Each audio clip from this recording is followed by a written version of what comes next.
ऐसे ही और भी वीडियोस को देखने के लिए देसी फाइट के यूट्यूब चैनल को सब्सक्राइब करें और बेल आइकन दबाना ना भूलें। ये शख्स है सुब्रत रॉय, सहारा इंडिया परिवार का चेयरमैन, जो खुद को कंपनी का मैनेजिंग वर्कर बताया करता था। एक समय सुब्रत रॉय के पास airline, formula 1 team, cricket team, London और न्यूयॉर्क में आलीशान होटल और फाइनेंशियल कंपनी हुआ करती थी। सुब्रत रॉय 2 सालों तक जेल में बंद रहा और साल 2016 से वो पैरोल पर जेल से बाहर है। लेकिन सुब्रत रॉय ने ऐसा क्या किया कि उसे साल 2014 में जेल की सलाखों के पीछे भेज दिया गया। आज सेक्शन 420 के इस एपिसोड में हम आपको बताएंगे सुब्रत रॉय के इस स्कैम की पूरी कहानी।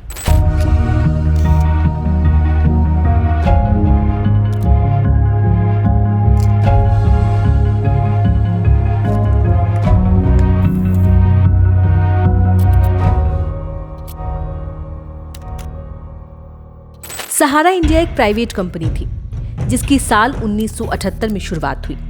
सहारा स्कैम की कहानी सहारा ग्रुप की 2 कंपनियों से जुड़ी हुई है।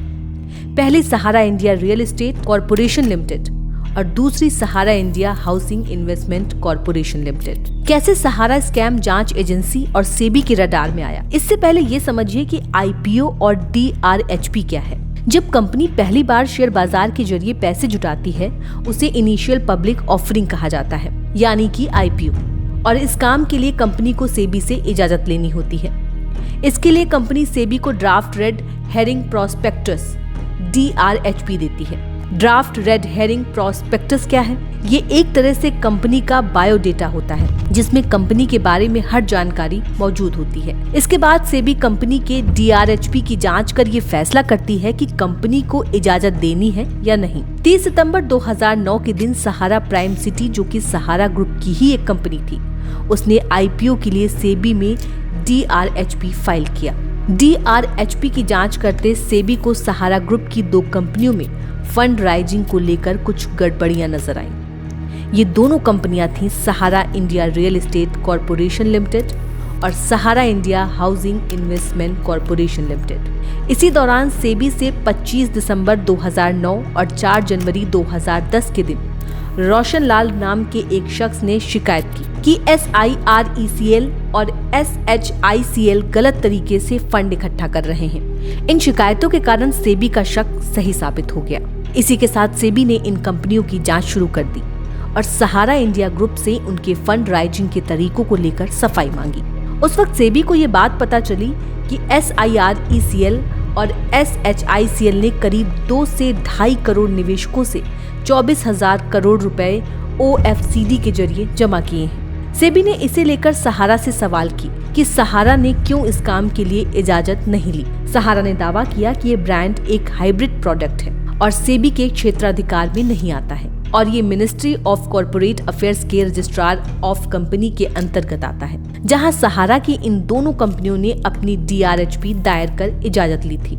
इसके जवाब में सेबी ने सहारा की इन दोनों कंपनियों की OFSD के जरिए हो रही फंड राइजिंग पर रोक लगा दी। सेबी ने सहारा को 15% इंटरेस्ट के साथ इन्वेस्टर्स को पैसे वापस लौटाने के लिए कहा। इसके बाद सहारा कंपनी सेबी के इस फैसले के खिलाफ इलाहाबाद हाई कोर्ट का रुख किया। दिसंबर 2010 में कोर्ट ने सेबी के आदेश पर रोक लगा दी।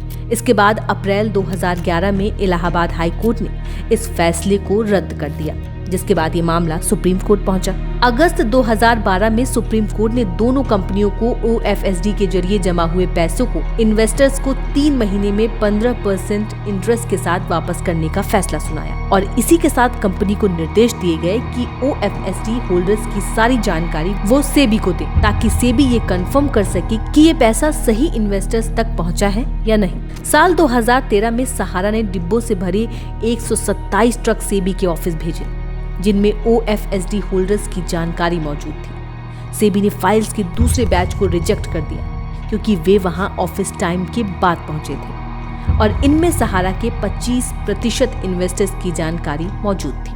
सेबी को इस बात का पता चला कि इन फाइल्स में इन्वेस्टर्स के बारे में पूरी जानकारी नहीं है, जिसके बाद सेबी को शक हुआ कि ये मामला मनी लॉन्ड्रिंग का है। सहारा 3 महीनों के अंदर इन्वेस्टर्स को 15% इंटरेस्ट के साथ पैसे वापस करने में नाकाम रहा। सुप्रीम कोर्ट ने सहारा कंपनी को कहा कि वो इन्वेस्टर्स को 3 किश्तों में उनका पैसा लौटाए। सहारा ने पहली किश्त के तहत 5,120 करोड़ रुपए वापस किए, कंपनी ने बाकी 2 किश्त देने से मना कर दिया और कहा कि वे इन्वेस्टर्स को उनका पैसा वापस लौटा चुके हैं। 2 से 2.5 करोड़ इन्वेस्टर्स में से सिर्फ 4,600 इन्वेस्टर्स ही अपना पैसा वापस लेने के लिए आगे आए। सहारा इंडिया ने कहा कि बाकी इन्वेस्टर्स आगे इसलिए नहीं आए क्योंकि कंपनी पहले से ही उन्हें उनके पैसे लौटा चुकी है। जब इस दावे को लेकर सहारा से सबूत मांगे गए तो कंपनी कोई भी सबूत पेश नहीं कर सकी और कंपनी ने पैसे वापस करने के लिए किस सोर्स ऑफ इनकम का इस्तेमाल किया ये भी नहीं बताया। 25 फरवरी 2014 के दिन सुप्रीम कोर्ट के ऑर्डर के बाद सहारा ग्रुप के चेयरमैन सुब्रत रॉय को